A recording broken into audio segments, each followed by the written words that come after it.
मैं सबसे पहले माननीय मुख्यमंत्री जयराम ठाकुर जी को बधाई देना चाहूँगा कि ऐतिहासिक बजट आपने हिमाचल वासियों के लिए एक पेश किया है, जो कि वर्ष 2022-23 के लिए है। और इसमें आम जनमानस, एक गरीब के घर के लिए, जिस वर्ग के लिए आज दिन तक कोई चिंतित नहीं था, पिछले 4 वर्षों में भी आपने उस वर्ग के लिए काम किया है। और इस 5वें वर्ष का जो बजट आपने पेश किया है, उस गरीब के लिए एक सहारा बनकर आपने फिर से काम किया है। मैं इसके लिए आपको बहुत बहुत बधाई देना चाहता हूं। और ऐतिहासिक बजट हिमाचल प्रदेश के अंदर पेश किया है। सामाजिक सुरक्षा पेंशन को लेकर बात हो, विद्यार्थियों के लिए अगर बातचीत हो तो उनके स्टाइफंड को लेकर हो, इन सारी चीज़ों को प्रमोट करने की बात हो, आपने उसमें भी बहुत बड़ा काम किया है। गोवंश, जो कि एक बहुत बड़ी यहाँ पर उपलब्धि है जयराम सरकार की, कि आपने माननीय मुख्यमंत्री जयराम ठाकुर जी ने जितना भी गोवंश हमारा आवारा रहता है, उन सारे गोवंश को सहारा देने का अगर काम किया है, तो आपने बहुत बड़ा काम हिमाचल प्रदेश के अंदर करके दिया है।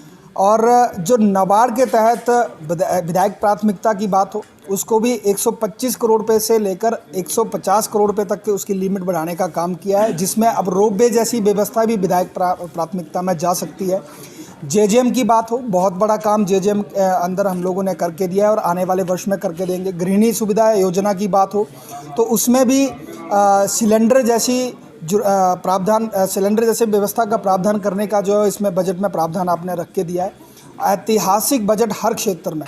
मुख्यमंत्री हिमकेयर कार्ड योजना के तहत जो पंजीकरण पहले 1 साल के लिए होता था और मार्च महीने तक, जनवरी से लेकर मार्च महीने तक चलता था, उसमें भी अब पूरा साल भर पंजीकरण करने की व्यवस्था करवाई है। और उसके रिन्यूअल की जो लिमिट है वो अब 3 वर्ष तक कर दी गई है। अब इससे बहुत बड़ा वर्ग जो है हिमाचल प्रदेश का जुड़ने वाला है। और सबसे बड़ी बात, जिस बुजुर्ग को वृद्धावस्था की पेंशन पहले 80 वर्ष लगती थी, वो 70 वर्ष करने का काम जो है जयराम ठाकुर जी की सरकार ने पहली कैबिनेट बैठक में किया था। अब उसको भी आयु जो है अब 60 वर्ष कर दी गई है और बिना किसी आय सीमा के। ये बहुत बड़ी जो है एक उपलब्धि इस बजट में दी गई है। और इससे बहुत बड़ा वर्ग जो है हिमाचल प्रदेश का आने वाले समय में जुड़ने वाला है। और उस असहाय व्यक्ति को, उस बुजुर्ग व्यक्ति को जो वृद्धावस्था में जो है कोई काम करने के लिए जो है मतलब उसमें उतनी कैपेबिलिटी नहीं रहती है, उस व्यक्ति को जो है सहारा बनकर अगर किसी ने काम करने का काम किया है तो जयराम ठाकुर जी की सरकार ने किया है। मैं एक बार फिर से माननीय मुख्यमंत्री जयराम ठाकुर जी को बधाई देना चाहता हूँ।